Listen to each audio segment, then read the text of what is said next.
beer or two sloshed into our empty stomachs, a friend said to me, "Isn't it amazing that we, as a species, spend so much time and money making works of art for one another? Music, paintings, books.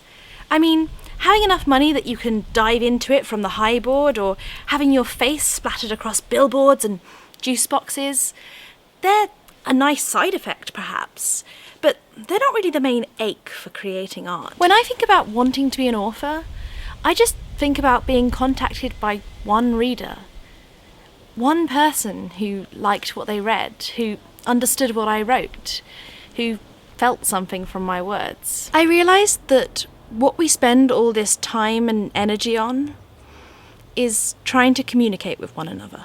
The other day I donned my most ephemeral hair and steampunkingest corset and headed to YALC. Pretty much everywhere you look it's just written YALC, but this has the effect of putting me in mind of absorbent bathroom powders, and the con suffix makes me feel cool and American. This was the UK's first ever young adult literature convention, and it was, despite Meg Rossoff's adamant disbelief, rather a success. I've been to conventions before.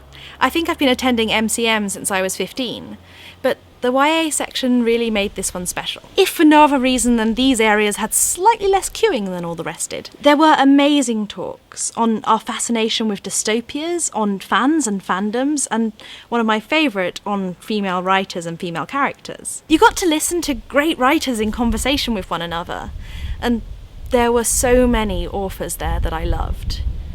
So many. Loads of publishers were there letting you in on and even selling you advance copies of the best books they had coming out later in the year. And that was on top of the small mountains of books for sale and books you could swap for and even books you could get for free. You could put your name in lotteries so as to partake in small workshops.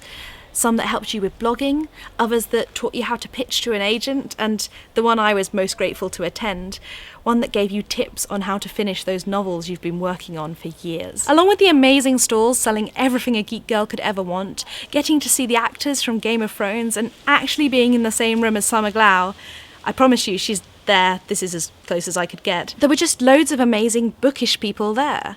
Loads of people who read like you, who got excited over the same things you did, who also sought stories as a resource for understanding the world. I think YALCON was really great.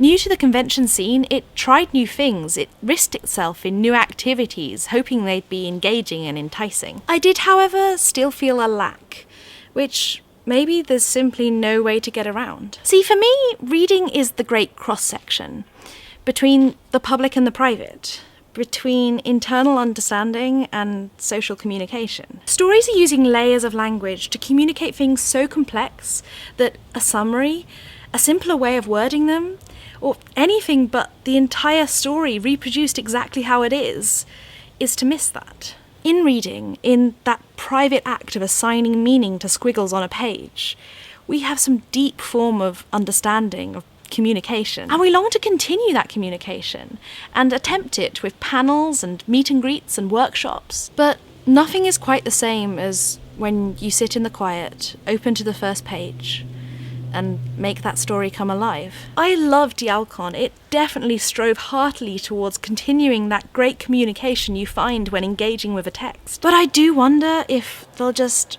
always be that lack. If readers will just always try and fail to recreate in a community what can only be found in the private act that is reading.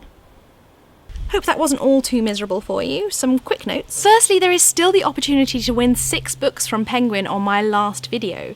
So far, basically no one's entered, so if you go enter now, you'll actually have a really good chance of winning. Secondly, I'm about to partake in my own little NaNoWriMo across August. You can follow my progress and maybe even see some excerpts of my work on Twitter and Tumblr if you follow me there. But yes, basically I'm relying on all of you to bully me and shame me and make sure I keep to my word count. Anyway, hope you're all well. Tell me in the comments down below if you attended YALCON, what you loved, what you hated, or maybe if you want to attend it in the future. Other than that, I will see you in my next video. Bye guys.